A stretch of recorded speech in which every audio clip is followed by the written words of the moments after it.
Welcome to episode 6 of Project Versus. A quick recap of what we did in the previous episode. We practiced cross-court forehands because I've identified that as a weakness. I much prefer to go inside out or down the line, and so we did a few drills there, and I also did a few slice serve drills from the deuce side where I had some cones out wide and I attempted to hit the cones. I also tested the Prestige mid with the Yonex Polytour Rev, so that's all strung up, and I quite liked it, to be fair. I'm pretty tempted to give that another go sometime soon, and then maybe make the switch if I'm impressed with it, but we need to test it a little bit more, see how it is once the tension is a little bit lower because it is freshly strung at the moment, and then we'll make a decision from there. I also played that opponent that wins about 75 to 80% of matches or sets that we play, and he won the set again. I can't even remember exactly what the score was, but he won as he usually does. And so yeah, that was the previous episode. Let's get into episode 6 of Project Versus. Right, a few days have passed since I lost that practice match with my opponent, and we've since had another rematch. And this is the opponent that wins the majority of sets that we play. And a quick look at the conditions. It's sunny again, not a cloud in sight, so the ball does bounce a little bit higher. It's on AstroTurf, and so it should help his forehand. He has quite an extreme Western grip on that side, strong two-handed backhand, and pretty good serve. A pacey first serve and a slice second serve that is difficult to attack. So we only had time to play one set actually, because it was a long set, and it ended 7-5 to me. I finally got one over him, and we'll quickly go through the set. I got off to a poor start. I opened up by serving, got broken straight away. I think a little bit too eager to stay on the front foot and made too many errors really. I really broke myself rather than him breaking me, but that's how I play sometimes. And yep, he held serve. We go on to, I think it's 3-1 until I finally start to pick up my game, and I'm executing what we practiced before, like more cross courts, and that helps because it goes into his weaker side, which is the forehand, and it started to pay dividends. I broke back, held my serve, and I think I went on a run of 4 games in a row to make it 5-3. And I'm doing everything I set out to do before the game. I'm also trying to take the ball early. And despite the ball bouncing a little bit higher, a little bit steeper off of the court, I didn't have too much problems controlling the height or even the direction of the ball. So that was a positive there. And I managed to stay on the front foot. I was hitting through a lot.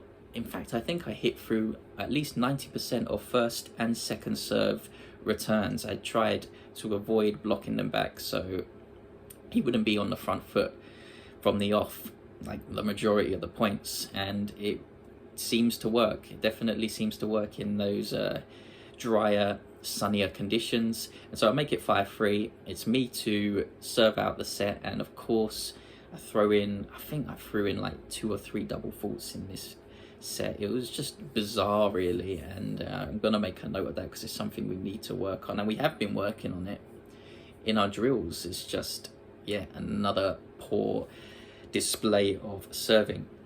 So 4-5, well, we go up to 5-all. I managed to hold, and so it's his serve to try and stay in the set, and obviously I got my head down. Now I'm gonna try and prevent this from going to a tie break. I'm locked in. I get every single return back, whether it's first or second serve, and I'm hitting through it, and it's his turn to make the errors. And even on his stronger side, I think on an important point at love 15, his stronger side, which is the backhand, he missed one. He went for a sharper angle and missed it wide, and to make it love 30, I just kept getting the ball back then. And I feel like the threat of that cross-court forehand really did change the dynamics of the game. He was maybe trying to go down the line a bit more, and his down the line backhand was going in, obviously, into my forehand, and now I have the option of going cross court. It does feel a little bit better, and so it was sort of neutralizing his strength, and I feel like that was playing on his mind. I don't feel he had a pattern of play to counter that at this moment. And so I managed to break him there and actually take the set 7-5. It was a really nice surprise. I didn't expect it, and it's pretty good news.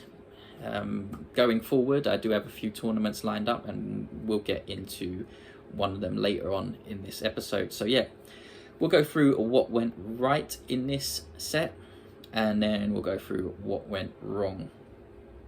And so,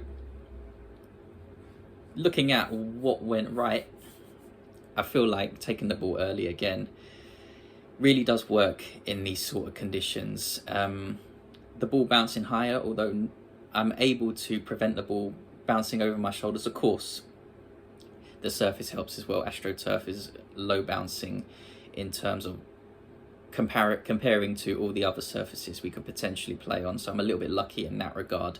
But even so, being able to take the ball early definitely helps my game. And of course, I mentioned it before, hitting through the return, and this has helped when the balls are starting to get a little bit older. It does become easier to time the return and hit through it rather than block it back. And yeah, definitely something that I will take forward going into future matches and future sets. So those are the two positives I managed to take away: taking the ball early and hitting through the return. I did on one occasion take a couple, well, more than a couple, probably about 3 or 4 steps inside the baseline on the return to try and block it, and it worked out well. It kind of surprised him, but he didn't make an error. He just quickly adjusted his feet, and then we played the rally on from a neutral position. But still, if I did want to block or slice the return, I think that's an option, to take a few steps in, be a few foot inside the baseline, and then play the rally from there. Maybe just as a mix-up, not as a consistent strategy. So that is what went right, I thought, with the set. And what went wrong? Again, it's the serve. It's the same issue. I'm still struggling with this second serve, slice serve.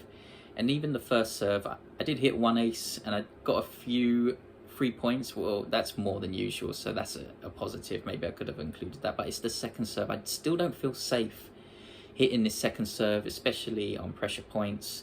And it told. At 5-3, I'm serving it out, and I hit 3 double faults. That's not good enough, really, at any level. And I just gifted him away back into the set. Luckily, I was able to close out the set, but you know, on another day, he's going to be locked in at 6-5, and we're going into a tiebreak, and I'm ruining missed opportunities. So yeah, I'm going to just single out the serve, the second serve, slice serve in particular, as something that didn't go correct. I also thought my cross-court backhand, I didn't feel comfortable playing it at all. And I was going, again, more down the line or trying to go central. And if I did have to go cross-court, I was slicing it. I did do a few drop shots as well. Don't think I've forgotten that. I played quite a few just to mix up. But yeah, cross-court backhands, for some reason, they seem to be abandoning me. I don't feel comfortable playing that, and it's strange because I suddenly feel more comfortable playing the cross-court forehand, which has been a weakness of mine, and now my backhand cross-court has abandoned me. Maybe I never had it in the first place, but I thought I did. Anyway, that's something to probably work on as we move forward. So yeah, the second serve, the slice serve, and the cross-court backhand are the negatives I took away from this set. But overall, I'm happy with it. I'm happy to go into my next tournament feeling like I'm playing pretty well. So yeah, let's get on to it. Right, so the next day is tournament day. And I booked this tournament under the impression that I was going to be playing on AstroTurf, which is the surface I practice on. But I mistook this club for another one that I played at a few years ago that does have AstroTurf. It's close by, and yeah, it just slipped my mind that this was different. And we turn up, and see that the surface is actually a gritty hard court where the ball bounces very, very high. Probably one of the highest bouncing, if not the highest bouncing court I've ever played on, and including clay as well. So this is going to be an interesting matchup. I don't think I've really done any drills to kind of prepare for these type of conditions, but we're going to go into it anyway. And the draw comes out. I've got to buy into the second round, or is it the quarterfinals I had to buy into? And sometimes I feel like this is a bad thing, especially in this situation, because I kind of wanted a match just to get used to the conditions. I haven't played on hard courts, these type of gritty hard courts, in at least over a year.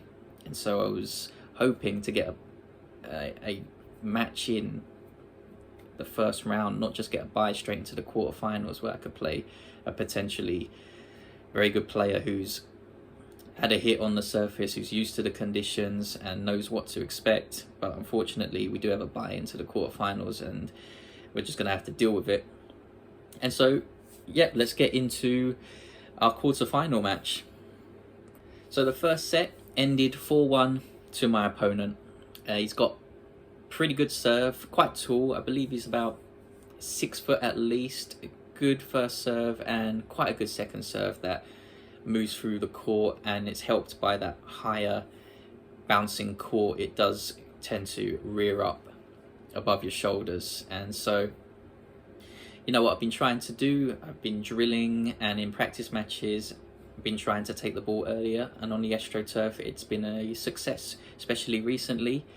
On this surface, just not happening. The ball bounces so high, so steep, that every time I try and take the ball early, I'm making a mistake. I can't control the height or the direction of the ball. And I did try. I mean, the first game we played, I won the toss, chose to return. I think I mistimed 3 returns in a row by standing on the baseline trying to take it early. Really, I knew the ball was going to bounce higher. I really misjudged how high these courts tend to bounce. And so, yeah, it was an easy start for him, and I couldn't really get the game that I've been practicing in sessions, in practice sessions and in drills. I couldn't take that into this type of environment and execute efficiently. It wasn't happening. And so we're going to move on to the second set. And before we started the second set, I did, towards the end of the first, take a few steps back and try to play from maybe a couple foot behind the baseline. And at least I was starting to get into the rallies. I can see my opponent puffing a little because I'm starting to make him work hard. Unfortunately, I'm starting to work hard as well, so I'm puffing as well. But at least I'm not just giving the points away easily like I was in the first 3 games, it was, I believe. And so, yeah, let's get into the second set.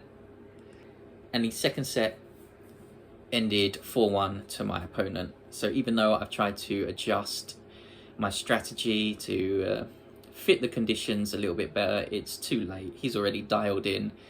I'm playing, like I said, a couple foot behind the baseline, and on the return, it's the same thing. I'm probably taking like 3 or 4 foot behind the baseline, so I can get a lot of height over the net on the return and trying to trouble him with the bounce. But he wasn't really struggling with that timing. It's on either side, really, the forehand or the backhand. He was just too dialed in. He played a match previously. He didn't have a bye into the quarterfinals, so he was, you could tell he was used to these conditions. He was enjoying it, and I just wasn't getting that ball to kick up and trouble him enough. Well, enough really to take this set, and it was disappointing, really. I threw in a few drop shots because I wasn't hitting winners since I was so far behind the baseline. But even the drop shots, he was up to them in a flash, and he would play this little bunt down the line into my backhand, and it would probably land within a foot and a half of my baseline. And it's a difficult position from there. I mistimed a few attempted passing shots, so even the drop shots weren't effective. And apart from that, I don't really have any other plans other than just to work as hard as possible. And so the match did end 4-1 4-1 to him. And looking back on it, I'm not really sure what I could have done differently at this moment, because he was hitting through my plan B of a lot of height, a lot of spin over the net, and I was still getting my timing by this moment, still trying to really get used to the courts, and so I don't think there was much I could have done to really alter the final score or alter the outcome of this match. But yeah, we'll go through some of the good stuff and some of the not so good stuff at the end of this review. So let's get on to the Consolation. I dropped down into, I believe it was the final of the Consolation, something like that, or maybe the semis, I don't know. But yeah, let's get on to it. And into the final of the Consolation, I believe it was. And my opponent has already played 2 matches. I think one of them was a little bit longer, and so I'm expecting him to be a little bit worn down. But we'll get into it. The first set ended 4-1, another 4-1, but this time it was in favour of myself. And for some reason, I'm hitting the ball a lot better. I don't know, maybe the conditions have cooled down a little bit, and that's given me a little bit more length control, a little bit more directional control, because I'm noticeably more aggressive and consistent from the back of the court. I have completely abandoned by this point trying to take the ball early. It's not happening for me. If I'm going to do that at a future point, I'm going to have to drill it, because I do not have it in my arsenal at the moment. But at the moment, I'm a few feet behind the baseline and just ramping up as much spin as I can. I'm hitting like 4 or 5 foot over the net and trying to use that bounce as a weapon. And it works in the first set. I take it comfortably 4-1. And there was one occasion where he tried to bring me into the net with a drop shot, trying to mix it up.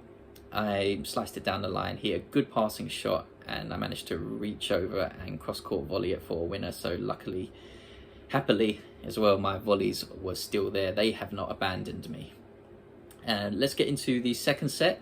And this set ended 4-love, but in my favour again. So probably my best set of tennis of the whole day. It's the same tactic, I'm just executing a lot better. I've got like an hour a bit of play under my belt, and I can see the ball better. I'm dialed in at the moment. I wish I could have taken this level of play into my first match, but it just wasn't meant to be. And yeah, unfortunately, that's the way it goes. I don't know why I keep getting seeded. Obviously, it's due to my rating, but I'm not sure I've won that much in the previous few years. But hey, that's what it is. We've got to take it on the chin and move forward from there. So yeah, let's get into the positives and some of the negatives. On to the positives from this tournament. I feel like I managed to adapt my style of play, even though it took a match. I was thinking on the fly. I didn't prepare at all to play on a higher bouncing hard court, and so yeah, I was just adapting as we go on during the match. And I felt like, even though, yeah, like I said, it did take a couple sets to get used to, I managed to make the transition. And especially in my second match, I was playing a few foot behind the baseline and playing with a lot more spin and height over the ball, and controlling that height and controlling the direction of the ball as well. That was one of the main problems in the second set of my first match. Although I've made the change to a different strategy, I still don't have my shots dialed in. I don't have that control that I need to keep my opponent under pressure, keep my opponent moving side to side, and then I'll be able to open up the court for more drop shots. I just wasn't making him work hard enough, and it's frustrating to think about, but that's how it goes sometimes. So yeah, made the transition reasonably quickly. I think that is probably the only positive from this tournament. And on to what I thought didn't go so well. It was what caused the change in strategy in the first place, which was I couldn't take the ball early. Something that I've been drilling and practicing for the past, month now? And it just doesn't work on these higher bouncing hard courts. Not with the setup I got, not with the lack of experience I've got on this surface at the moment. And so that was a pretty huge negative. If we are to play on this surface in the future, I think I'm going to have to revisit the setup, because I do need a lot more trajectory control if I'm going to be able to go from AstroTurf playing a aggressive attacking style onto the higher bouncing hard courts and not make a transition to different styles of play. At least that's my thinking at the moment. So yeah, not being able to take the ball early, a big negative. The drop shots, I didn't really have an opportunity to play any drop shots because my ground strokes were letting me down in that first match, and in the second match I didn't have to play a drop shots. I was dominating from the back of the court. I think I played maybe just one, and the rest of the time I was just moving my opponent side to side until he was too exhausted to retrieve. I would maybe hit behind him or go into the open court, and he's already played a match more than me, so of course he's going to tire, and I just took advantage of it. I dominated the entire match without trying to sound too arrogant. But yeah, so those are the negatives. Not being able to take the ball early, maybe not enough drop shots, or not creating enough opportunities to play the drop shots, and also the serve again. That first match I didn't get any 3 points, I don't think, maybe 1 or 2, but that's not enough. And the second serve again was unreliable on the pressure points. I think on the set point I double faulted, and so it's the familiar story with this bloody serve. We've got to fix it, and we're going to try to. It's not an overnight fix, but we're going to keep trying to improve it, keep moving those percentages up, maybe 0.5% at a time. However slow it takes, I'm determined to get there. I do not care. But yeah, so those are the negatives, and maybe we'll look at some changes to the setup from now on and see if we can improve some of those negatives, improve on, maybe amplify some of the strengths I've got going on at the moment, and then also we'll have a think about some drills we can do to help us get out of these situations where we're not in a favourable position. Okay, before we get into some solutions, I just want to do an update on the budget. So from this tournament, it was a grade 4 tournament, so you get £20 for a win. So for the one consolation win, we took £20 from that, and then the £5 appearance fee on top. So our total take home from this tournament was £25, adding to our original budget of £12.93. It makes a new total of £37.93, and that's the new budget we have to play with. A little bit more room, and we're still looking to improve it a bit further, hopefully, and we should look to do so in the near future. Got another tournament lined up the following weekend. So yeah, let's get on to the solutions. Okay, so the first issue I want to have a look at is dealing with the increased bounce from those grittier hard courts, and it was a very interesting proposition to try and tackle, not a very enjoyable one. And so the first solution I came up with was to try and avoid these courts for the time being, as I'm not comfortable at all on them. I haven't practiced on these type of courts for a long time, and seeing as my local club that I'm a member of only has the AstroTurf courts, and so I only have access to that surface to practice on, perhaps it is a wiser decision to only play tournaments in the near future on lower bouncing surfaces like indoor hard, like Astro, or any other surface that doesn't have that steep bounce that the grittier hard courts possess. And yeah, well, I'll consider it. I'm gonna revisit this at a future date anyway, so that is the first solution I'm gonna put on the table. If you do have any other suggestions, obviously just drop them in the comments. I do take everything on board. And if taking the hard courts out of the schedule isn't an option, then I'm gonna look at strings for the time being. Our budget now is £37.93, not enough to look at a new racket, But we do have quite a bit of room to play with in terms of looking for strings. And so the first string I want to highlight is the MSV Focus Hex Soft 17L. It's the 1.20 version.